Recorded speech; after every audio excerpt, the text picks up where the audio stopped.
need to take as many precautions as the government is telling us. Francine, I didn't expect to be here a few weeks from now talking about this again. I didn't think the story would run. I think it is reaching a bit of a tipping point, and I am quite concerned by how things are going. This is because isolation doesn't work, or it's just the spread? I mean, you see, like, you know, there are these super spreaders, which is basically 2-3 people don't realize they have symptoms, either because they're asymptomatic or it's like a cold, and then 1,000 people could be infected. I think it's just basically now we have people that are spreading the disease. They've been documented to spread the disease without ever been in contact with anyone from any of these hotspots, and that's what's really worrying me. It could have been spreading for weeks, for example, in Seattle. And we're hearing more and more of these kind of things.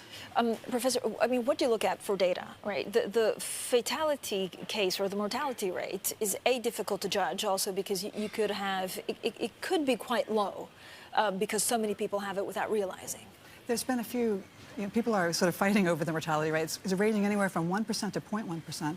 And most recent estimates that I've seen have been closer to 1%. And this is much more than seasonal flu. So even if it's 0.1%, that's more than seasonal flu. And if it's a lot of people infected, we still have a lot of deaths to worry about. Jennifer, thank you so much for being with us again. And I really want to strap across your expertise in bacteriology as well as virology. Let me cut to the conversation of the weekend.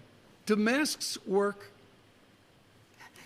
Masks work up to a certain point. They block physical droplets, like big chunks of cough, from hitting your face. But they don't necessarily screen out sort of the smaller particles. Viruses and bacteria can go into your eyes. People don't use masks properly. They often sort of adjust them or touch their face. So up to a certain point, they could do a little bit, but really you're better off washing your hands and not touching your face. Right now in Berlin, there is a report. In Manhattan and, of course, greater New York City, there is one, maybe two reports as well. How should our viewers and listeners adjust to that? How do you adjust to the day to one report in a given multi-million population city? You just have to be, I mean, you can't stop this virus, really. It's like stopping the wind. You have to just be sensible and take precautions, but life goes on.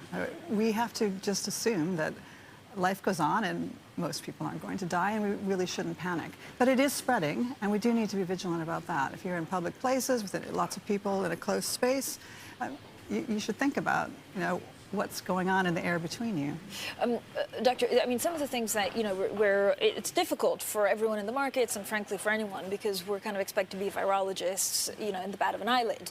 What I've been reading is that the concern is basically whether the National Health Service here in the UK or in Italy or in the US can actually cope with it. So there's also possibly the UK government trying to delay this because it would be much easier to deal with this over the summer. Is that true? We don't know what's going to happen in the summer. I mean, there have been a lot of predictions, but we don't know if it's going to get better in the summer. We hope so, because some respiratory viruses do, but there's no guarantees. But is it easier for a health service to deal with it in the summer? I would say so, because there are so many other things going on in the wintertime that overstress the health service. What is the one thing that you would caution? I know it's difficult to talk to the markets, but the markets got really scared, and this could be in part what the market has been doing so far.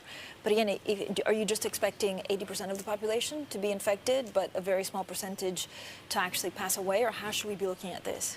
I think a lot of people will become infected. I don't think a huge number of people will die, but we really don't know what's going to happen. We don't know if the virus will mutate. At the moment, I'm not panicking. I'm just thinking it's important to be vigilant and keep an eye on things, but this thing does keep rolling.